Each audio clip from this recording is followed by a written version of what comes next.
I forget what their website is, but it's chainattack.com, I believe. Anyway, basically the premise of it is we have a painting friend who is having some health issues. This Cephalyx army has been donated for him, or for, for the proceeds of it to go to his health care service, and I'm donating the painting service behind it. So what we're doing today, though, is I wanted to talk a little bit about the Cephalyx army and work a little bit on it with the PaintCast here. And specifically, I wanted to talk about the Scale 75 paints. Here's one of them there. Okay, I've been using them with more frequency lately, and I've been getting a lot of questions on them, and I'm still learning largely how to use them. Okay, I don't consider myself a master painter with them. There's still a pretty steep learning curve for me. Mostly what I've done with them so far is just brush work. I haven't done any airbrushing with them, although I've heard that they work really well for airbrushing. So I'm just going to kind of explain for a few minutes here how I use them, the techniques I use them with, and the ways that I've had success with them. The first thing that I've noticed with the Scale 75 paints is they are incredibly thick. When you squeeze them out of the bottle, they almost come out like a gel-like fashion.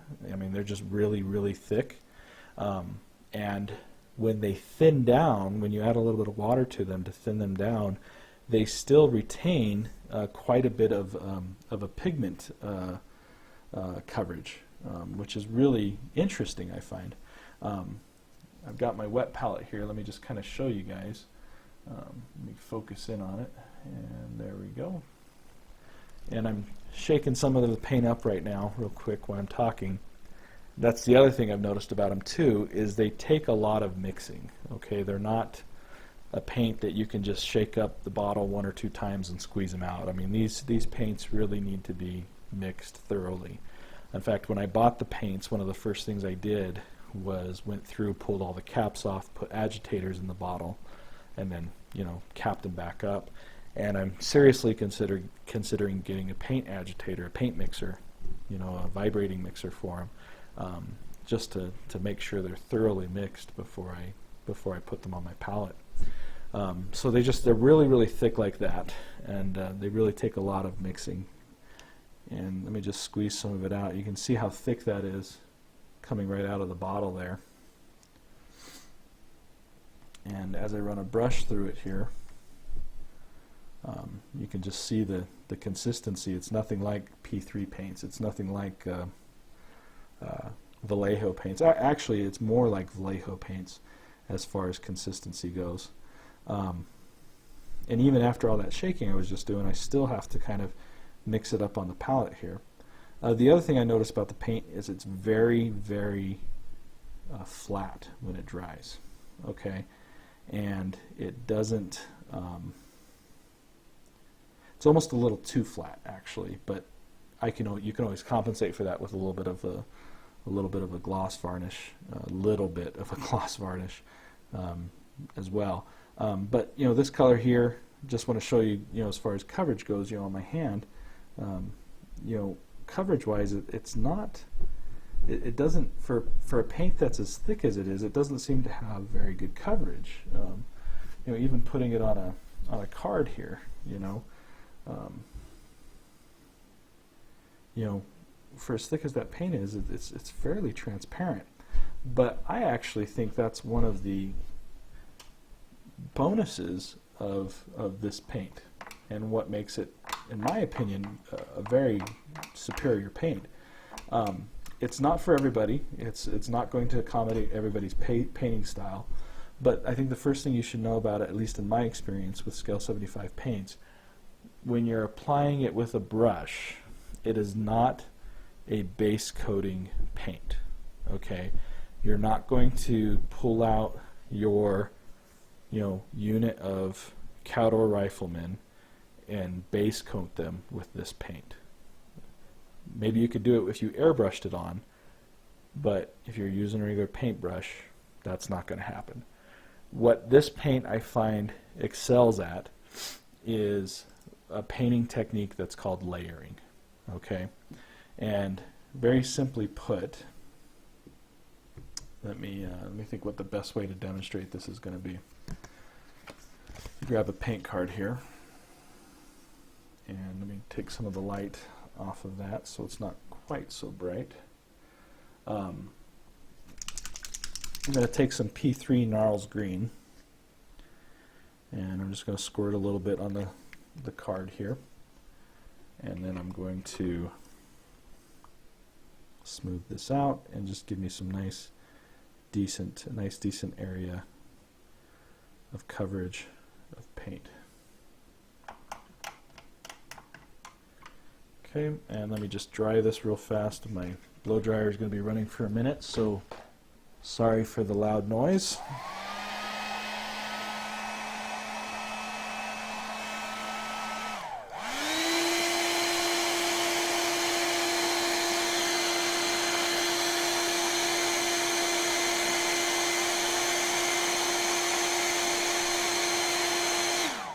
Okay, so it's still a little wet, but it's close enough that I can work with. This technique's also not layering is what it's called, or what I call it. I've heard it called. I've also heard it called juicing. I've also heard it called glazing. A lot of different terms to describe the same thing. So basically what it is, though, is I've got this base color on there. Okay, I've got the green on there. And I'm going to use this Sherwood green now to highlight this green. Now, in two-brush blending, I would apply the highlight color on top of this surface and with one brush, and then I would use a second brush to go in and, you know, pull the paint out and pull it down and create a gradient effect. Instead, with this technique, this layering technique, what you're doing is you are adding multiple thin layers of paint where each layer is transparent, and as you add one layer on top of the other, you are building the opacity of that paint to the point that you've created a solid layer. And the idea is each layer that you're adding gets smaller and smaller and smaller and smaller to the point where you have the final highlight. Okay. Now, the thing that I feel that Scale 75 paints do and excel at is this technique of layering, where I'm going to put a highlight edge right here in the corner, and normally I would pull this. So when you're layering, you're going to pull the brush in the direction that you want the highlight to be, and you're going to pull the brush up from the surface at the point where you want it to be have the most strongest highlight. Okay, and you can already see how that green is lighting up just the ever so much there. I'm just kind of getting it to dry here real quick. Okay, and then again, this is now the second coat. Okay, and this is on paper, and my paints aren't totally thinned right, and I'm not necessarily doing it the right way per se. I'm just kind of demonstrating to you guys how this works. Okay.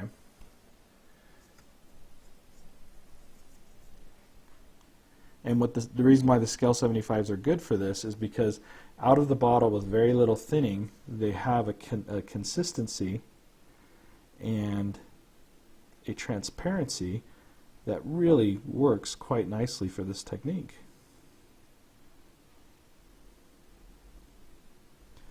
All right, and you can see that color building up slowly. And again, it doesn't look the best right now because I'm not using it on the right surface. Okay, but you start to get this effect of it all building up. Okay. Now let me switch to a model here to actually show you a little more. Okay, so this Cephalyx model. Okay, he was painted using largely Scale 75 paints. Okay, I airbrushed. When I first started with him, he looked like this. Okay, where highlights, base coats, and shadows were very roughly placed in, okay? And then, like I did last time I did a paint cast on the Cephalyx Army, the shadows were added, okay, via two-brush blending, and some of the highlights were starting to be established, and then everything was finished with this guy here, okay? So you can see the difference from start to finish, okay, that I was able to achieve going from here to here, all right? And these highlights were done using the Scale 75 paints, specifically Sherwood Green being one of the primary colors. And so using this guy here as an example, because I haven't done any highlight work on him yet, I've only done the shading and the base coating with the airbrush. I'm just going to demonstrate real quick how this technique plays out on a model surface using the Scale 75 paints, because they're not necessarily base coating paints, they're finishing paints, okay?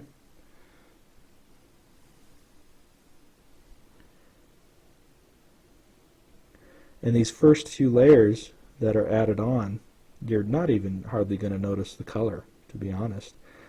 It'll probably take, I don't know, 3, 4, 5 solid coats or thin coats of this color before it really starts showing through. And you get some of these guys who are painting models for for shows and for competitions. They're probably using 15, 20, couple dozen layers of color to create these transparent effects. So, and you can see where it's wet, where this color's been applied, okay. But really, once it dries, you're hardly going to notice it.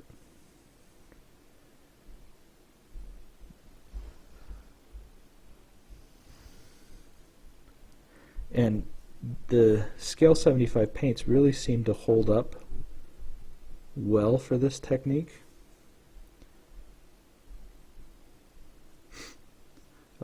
As the paints are thinned, whereas like Reaper, or not Reaper, excuse me, I have not used many Reaper paints, so I can't speak to that.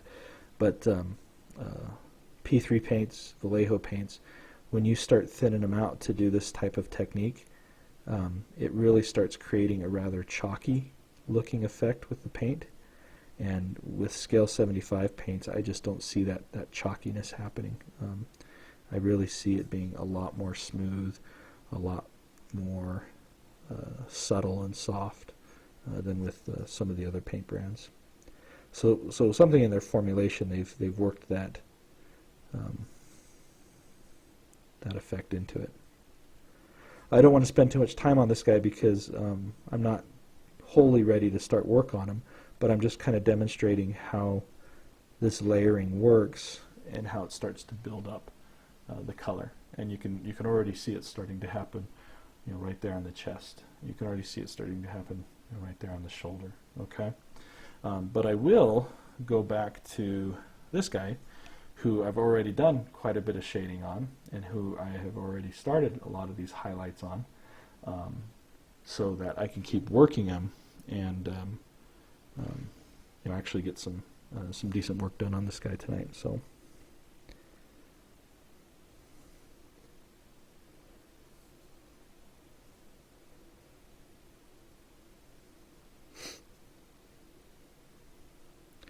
And I'm actually going to be taking this green to the next highlight level too tonight, probably with this guy.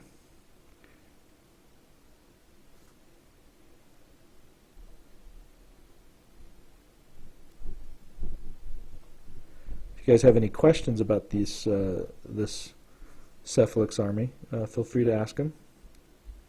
Questions in general, happy to answer. When I don't have a client on, it's a little easier to keep an eye out on the chat room and make sure the people watching live are able to enjoy their experience as well.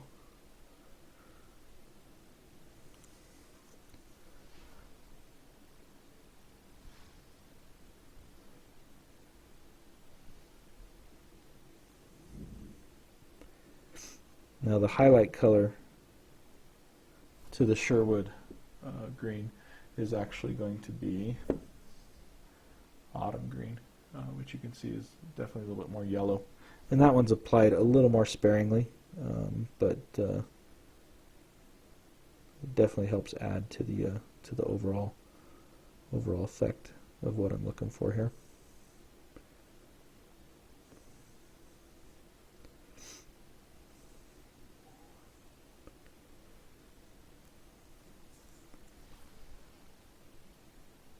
And I found with some of these colors, some of the Scale 75 colors, you can almost use them right out of the bottle for this painting technique. You know, needing very little thinning, which really just, you know, I think is really cool.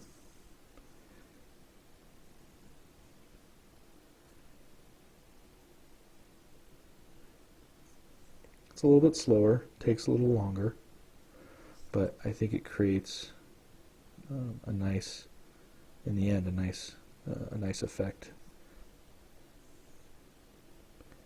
Especially a nice organic type effect. You know, works really well on organic models. Trolls, Legion, Cephalyx here.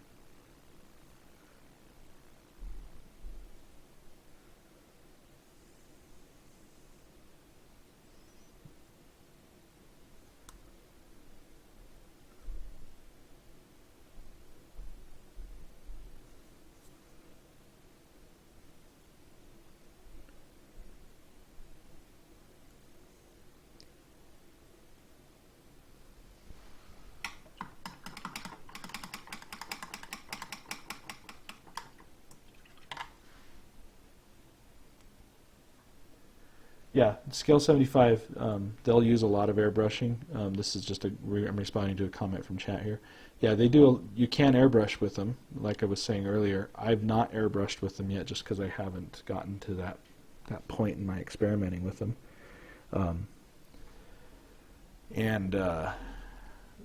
So you can airbrush with them just fine. I think they have their own, if I remember right, their own airbrush thinner that they recommend using, which is part of the reason why I haven't started airbrushing with them yet, because I don't have any of that thinner yet. So,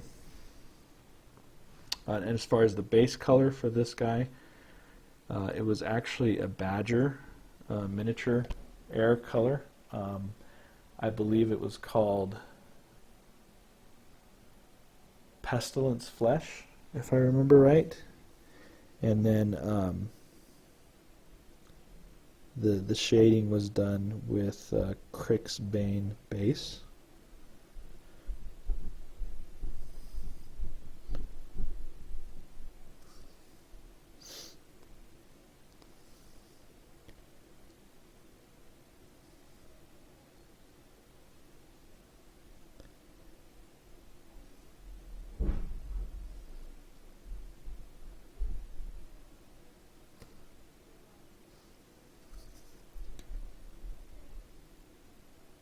Yeah, I think that's what it was Pestilence Flesh, if I remember right.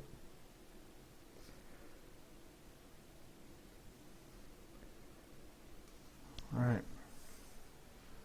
So that guy's actually looking pretty good. I think what I want to do now is start transitioning a little bit to the autumn green, the final highlight color that I'm going to be using. Take a second here to mix it up.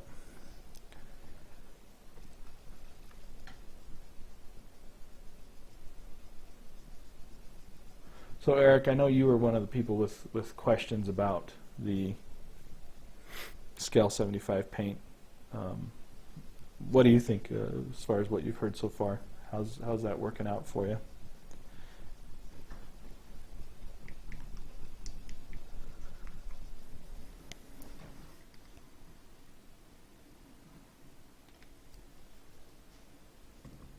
This highlight color too, by the way, guys, this final highlight that I'm going to use, the autumn green, it's mostly going to be sticking to like the veins that are bulging out and like the major creases that you can see in the skin.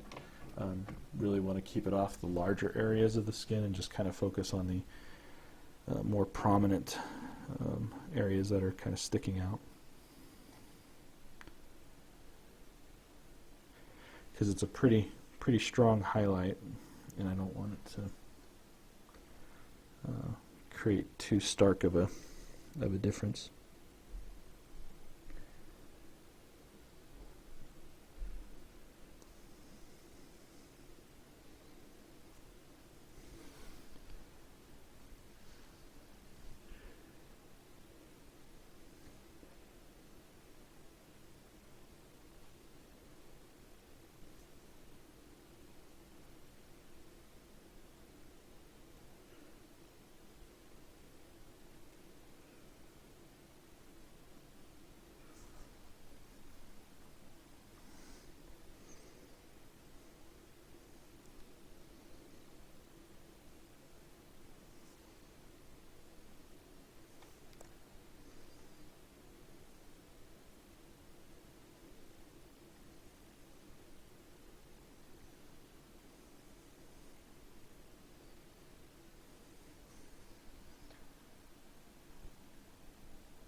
Oh yeah, Eric, you were using it with the Vallejo thinner. That probably was working against you a little bit there. Everything I've been reading on these guys, or this paint, and talking with other guys, just water is all you need to thin this as far as painting this way goes. I would recommend, if you're going to airbrush, to pick up their airbrush thinner if they've got their own special formulation for it. Which I could be wrong. I just seem to recall that they had that.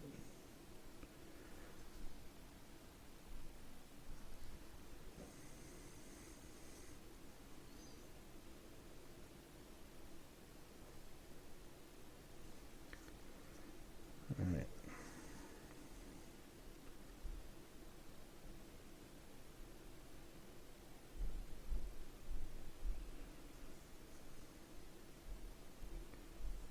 That's actually looking pretty good. I'm not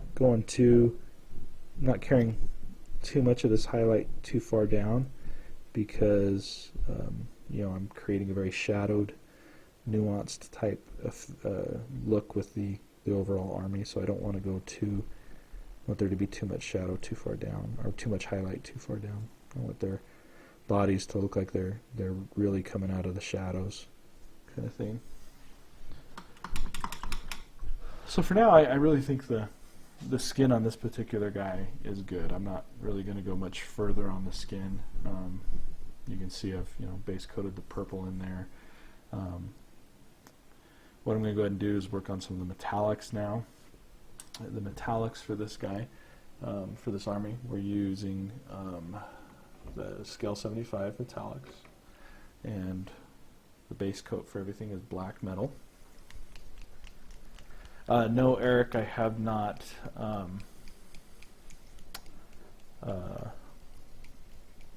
tried two brush blending with these paints yet. I don't think it would work. I think it's too thick. Well, actually, I shouldn't say I don't think it would work. I don't know if it'll work because I haven't tried it.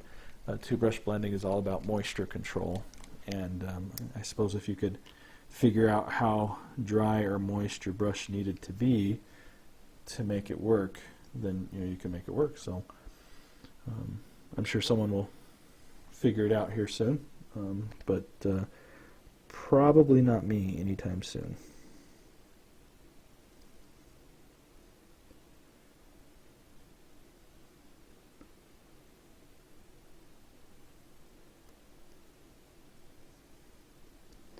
This is such a great metallic color. I love this color. I've been using it a lot lately.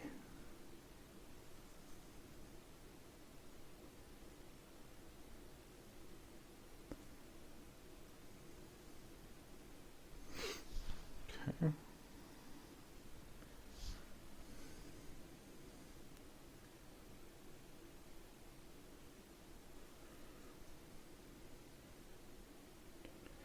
Not trying to necessarily get too clean and tight with these coats.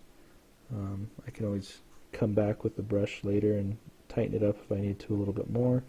And then of course when I add the shading on the metals too, that'll cover up usually those little tight corners pretty easy, so I don't have to worry about them too much.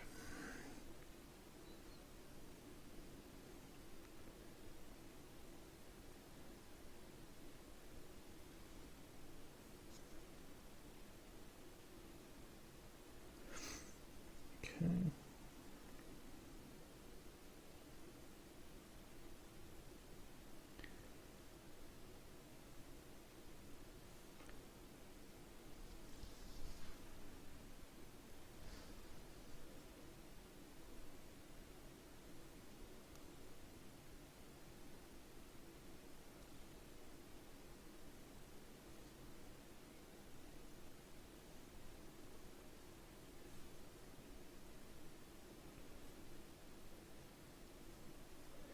I'll leave that. I'll probably do that stud there gold or copper or brass.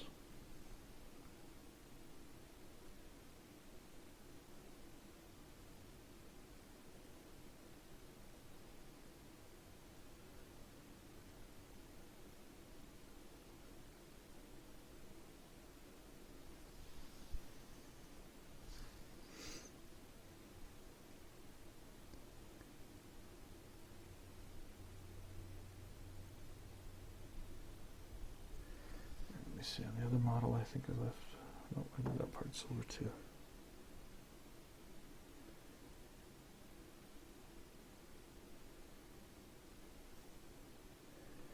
Took some pictures the other day of the completed models that I had from this Cephalyx army,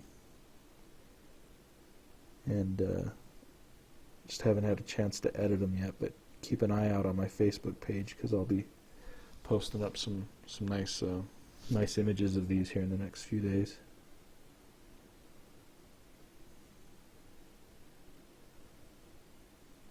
And they really photograph well as far as conveying that dark, menacing look to them. So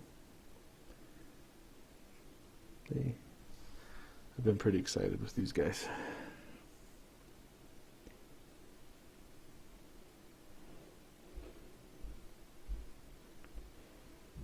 As far as how they're turning out.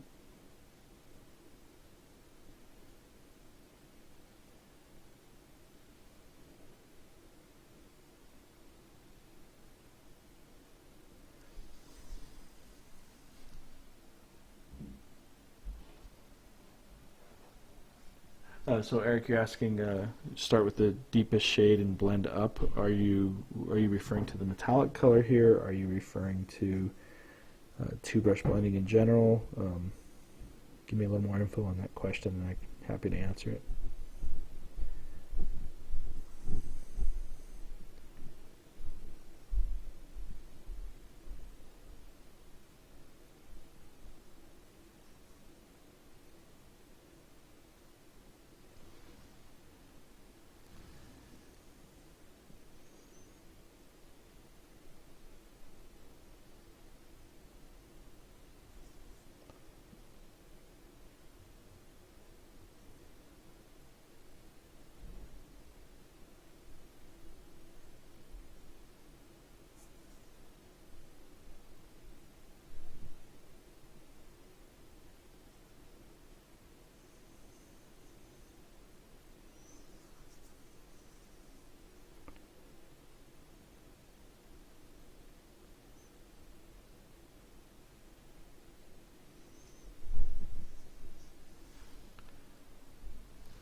Oh, okay. So Eric, I see your point now in the chat, layering on the skin.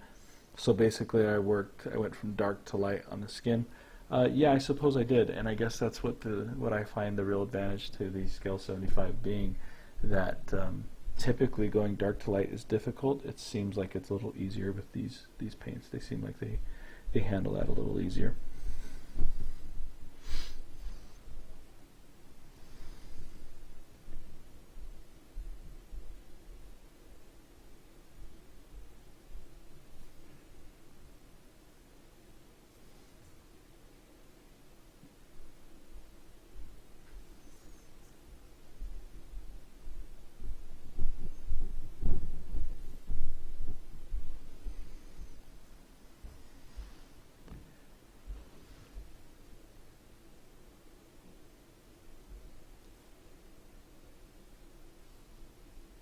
I'm not sure what they're called, but these are going to be the guys with the big spinning chainsaw blades on the end of chains.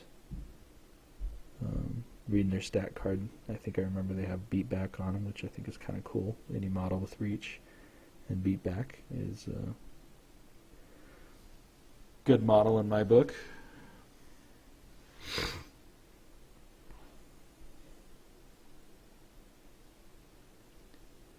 So they're going to get the same treatment as the other big guy and make sure they have, the gore,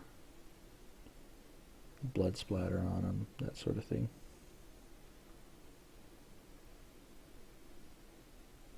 If you missed that PaintCast last week, I did talk about how to create those effects on this model. So you can head over to YouTube. It's on YouTube now. Check out my channel over there, and you'll see that video. So I did get a little bit of the silver on the veins right there, but that's okay. I'm not going to worry about it too much right now. I can always go back and clean that up.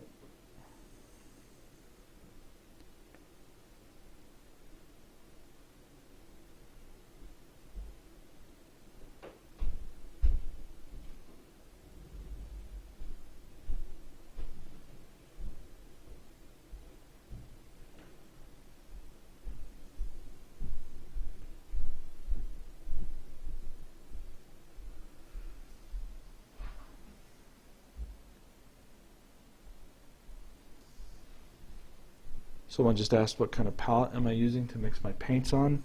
I bought this wet palette at Michael's in the paint aisle. Not the craft paint aisle, but the artist paint aisle. I think at the time I spent $10 to $12 on it. Came with the palette and 2 of the foam pads. I've had to replace one of those foam pads. I've since bought an additional foam pad. That's probably the way I should put that. And I think it was like, I don't know, $4, $3, something like that. So you can make your own pretty cheap. I think the key factor when it comes to using a wet palette is the baker's paper, the baking parchment that's used on top of it that you actually mix your paints on. The paper that tends to come with the wet palette, or that comes with like the P3 wet palette, is a little too thin and lets a little too much water through. The baking paper, or baking parchment as it's known, is a little softer in the amount of water that it lets through, and so your paints don't get super runny like real fast. They actually keep their consistency for a nice long period. Let's see here, I need to clean that up.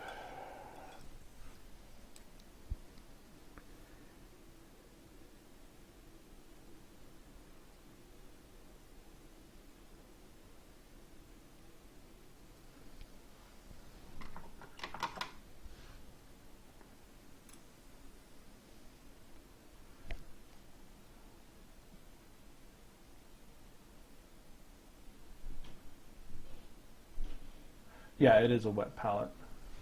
to respond again to that question about what type of palette I'm using. Yes, it is a wet palette.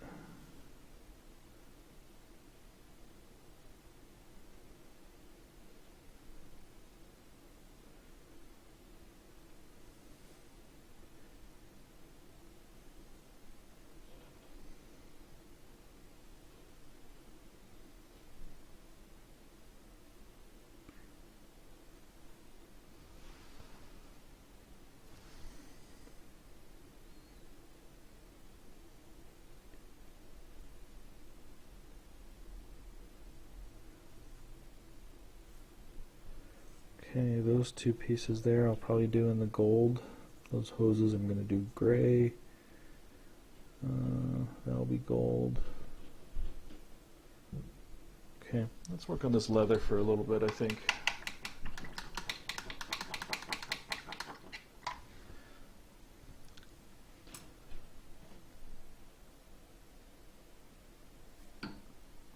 So the way I do leather is I first base with Vallejo model color leather brown, then I do a wash with the Army Painter strong tone, and then I do a light wash, not super dark because it's such a concentrated color, with glaze is probably the better term, with a P3 brown ink, and that creates like a nice rich leather color, which I then highlight up from that color. So I want to get these base coat or these washes on here real quick, so that they can dry while I'm working on another area of the model, and I can come back to them.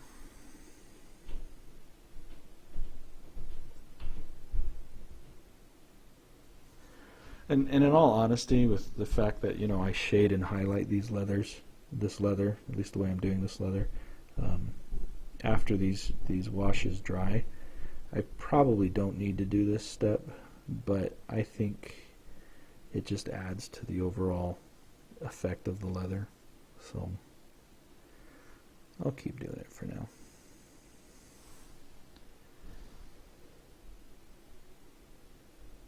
Okay, it's just going to dry now for a few minutes while I work on something else, and I think what I will work on something else wise is start working on the purple.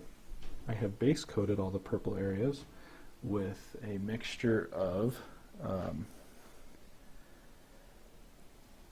sanguine base, coal black, and beaten purple. So that's giving me a nice dark purple color. And the ultimate goal is to create a purple that appears very dark and mostly shadowed. That's what I'm looking for. Okay, so where I need to start on this guy is actually with the shadow. So I'm going to take black and start working black into all the areas for the shading there, so that I can then start working the highlight up from there. And so for this color, what I'm going to use is Vallejo, oh, that's glossy black, we don't want that one. I use Vallejo flat black, game color, model color, excuse me, Vallejo model color flat black.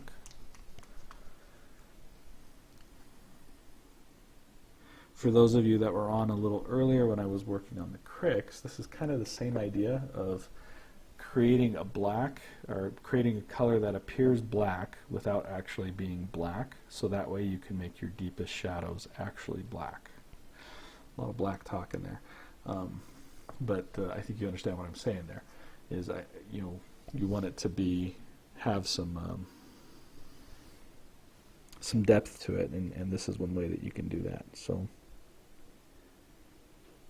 I'm just going to two-brush blend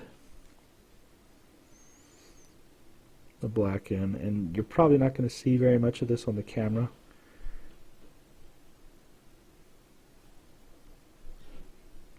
But the final effect is where it will be most noticeable.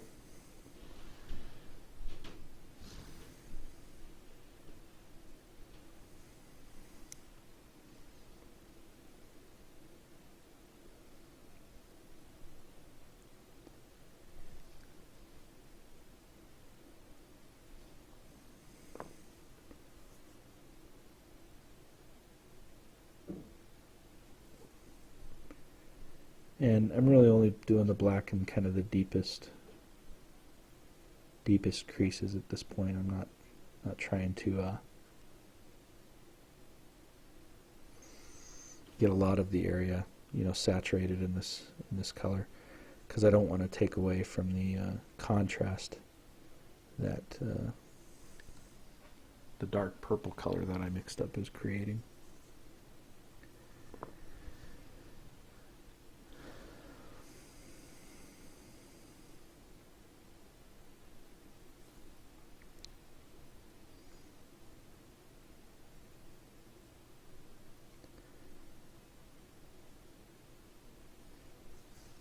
Okay.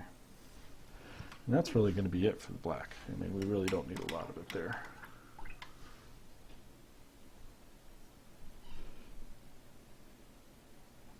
And the base color for the purple is hexed lichen. I've been using that a lot lately.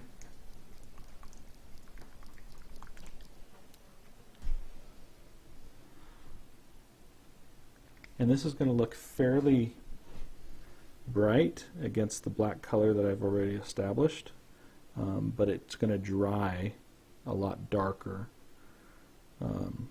than what you're actually going to see.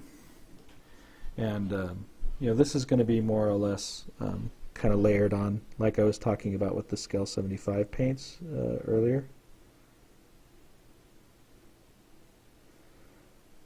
And I'm trying to keep the highlights fairly thin and fairly local, because I don't want to create an appearance of a lot of global lighting. I want it to look, like he's very much in the shadows, and so I'm going to limit how much of this purple, how far out this purple actually goes.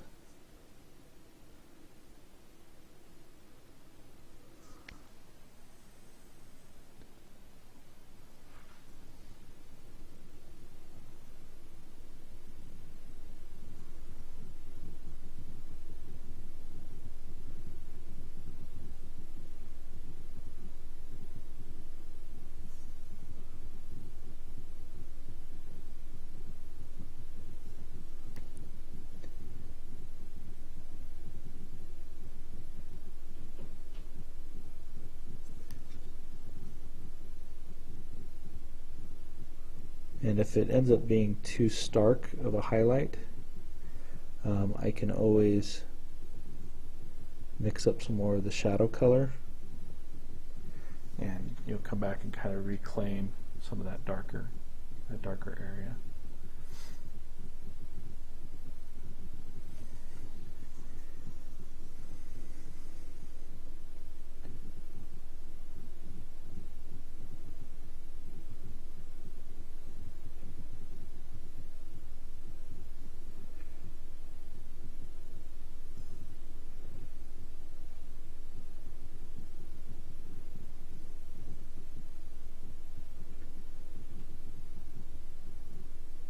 Notice too, as I'm applying this paint, I'm pulling the brush in the direction that I want the paint to be, the color that I'm applying to be the most opaque, and then lifting the brush at the end of that location, so that the highest concentration of pigment is deposited at that spot.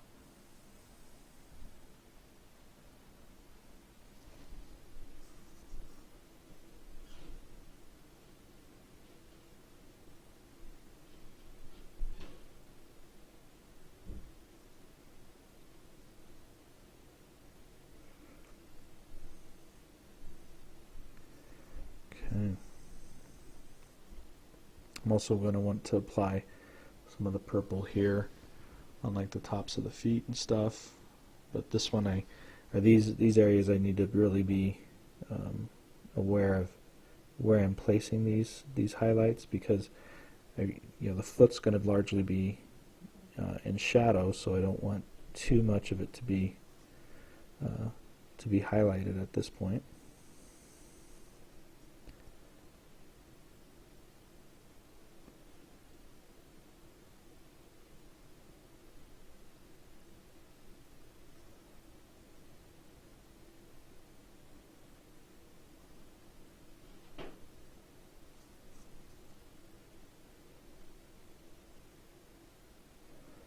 Again, trying to keep my highlights thin and precise.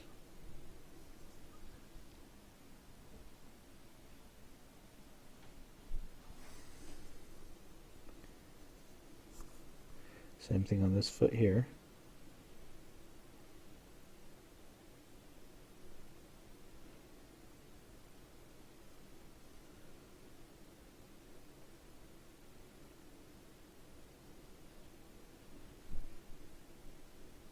Okay.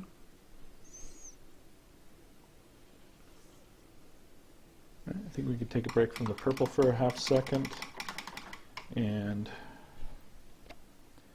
pull out a drop of this brown ink and add that to the leather.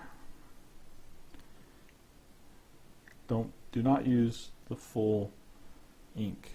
Make sure you dilute it down because it's very concentrated, and you're not wanting it to be red or brown from the brown ink. You're just wanting to kind of give it that hue and influence, but not coat the whole area.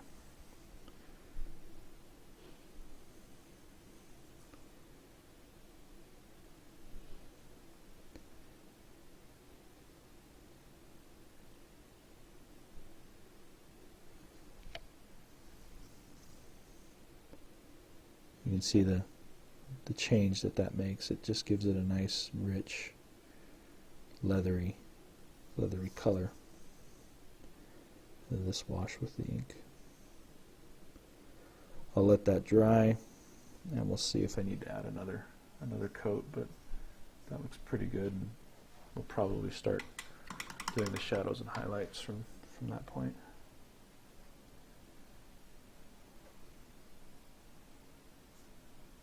Alright, now I want to start mixing up some pushing these purple highlights just a little further. For that, I'm going to go with Warlord Purple. And what I'm going to do is mix about a 50-50, do about a 50-50 mix of Warlord Purple and Hexed Lichen, because I don't want to jump straight to the Warlord Purple, but I want to do something that's a little lighter than the Hexed Lichen. So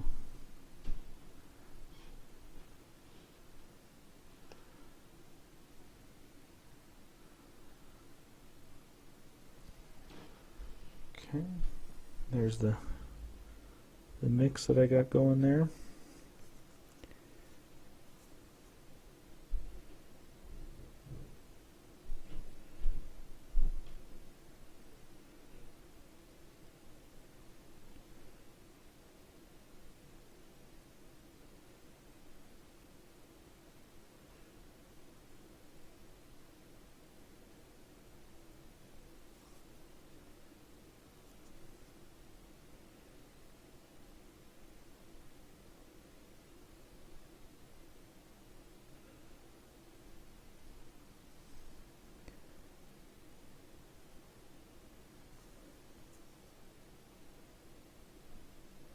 And this will need to be built up a little more slowly than the first highlight of purple, because this color is a little more transparent and not quite as opaque as that first layer was, but you can already see how that's starting to change, starting to create that highlight effect.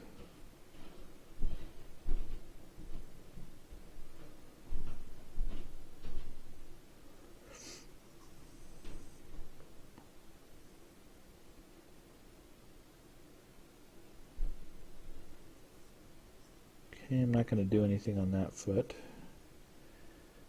And as far as here goes, we're just going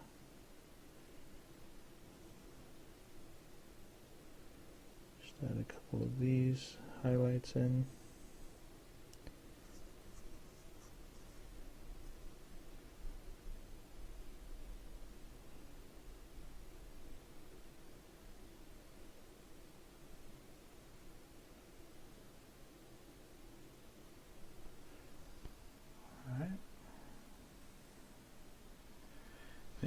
now we'll just do straight Warlord purple.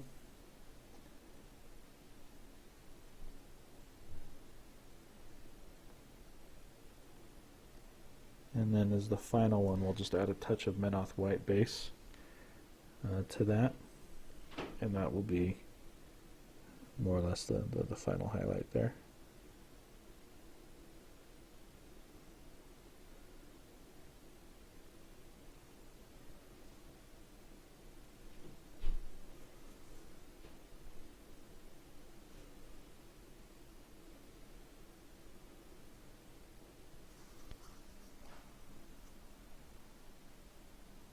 Looking pretty good.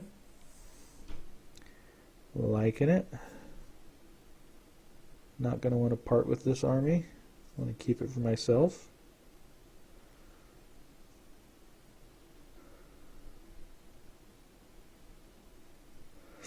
How weird would that be, bidding on the army that you painted?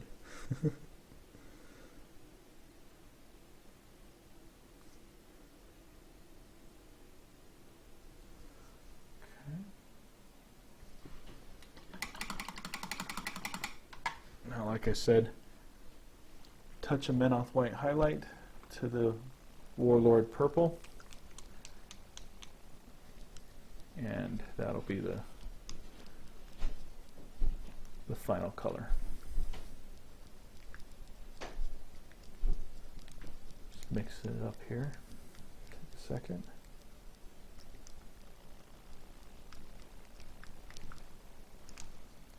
And I'm only going to be on for about another 5 minutes or so, guys. So if you have questions, for those of you that are watching live on Twitch, make sure and ask them, because I'm getting ready to wrap up. And I'd be happy to take a few questions tonight. And there's how pink that highlight color is. Just thin it out just a little bit more, because I don't want to get a stark transition. I want a smooth transition between those colors.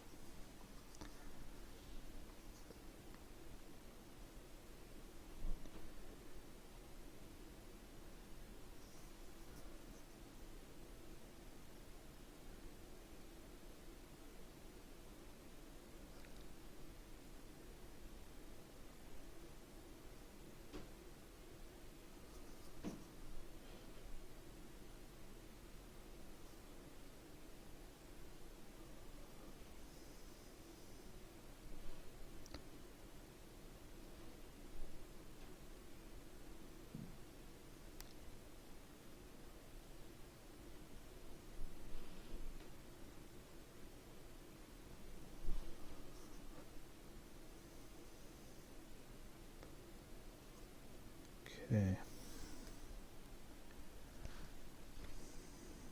Don't want to go too much here. Just trying to just create a couple little pops of highlight, that's all.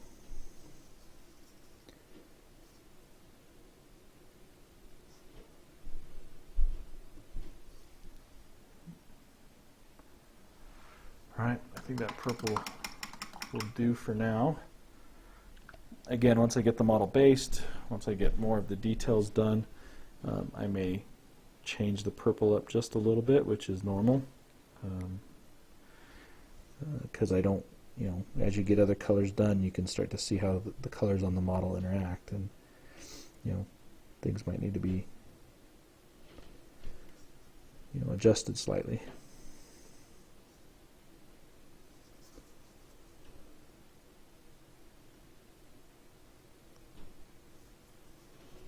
Just adding a second coat too of the brown ink. Just want to richen that brown leather up just a little bit more.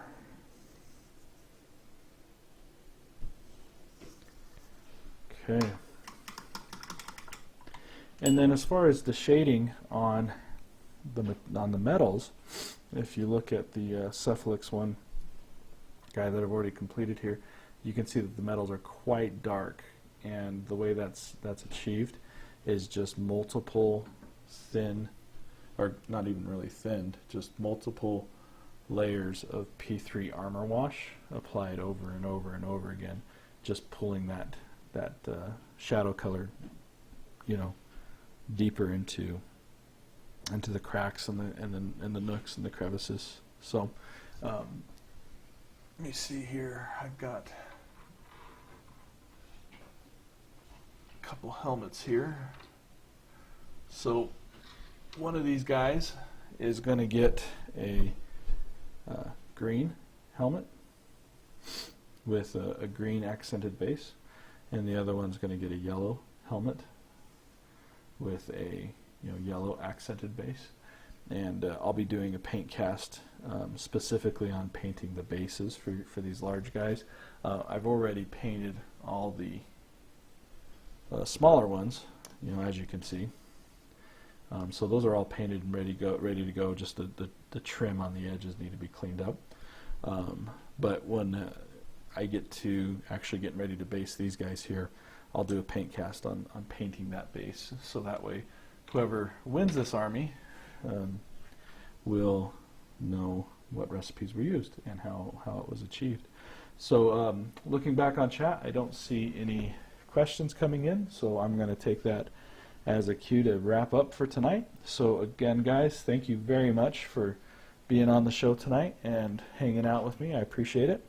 If you have any questions about what you saw tonight, or just painting questions in general, feel free to email me at redmodeling@gmail.com, or you can look me up on Facebook at facebook.com/redmodelingpaint. You can also find me here on Twitch at www.twitch.tv/redmodelingpaint. If you're checking this video out on YouTube, please subscribe to my channel and like this video. And if you want to get your own PaintCast video made, tutorial video made, make sure to email me and I'd be happy to discuss that with you. Until next time, guys, thanks for hanging out and we'll talk with you later. Take care.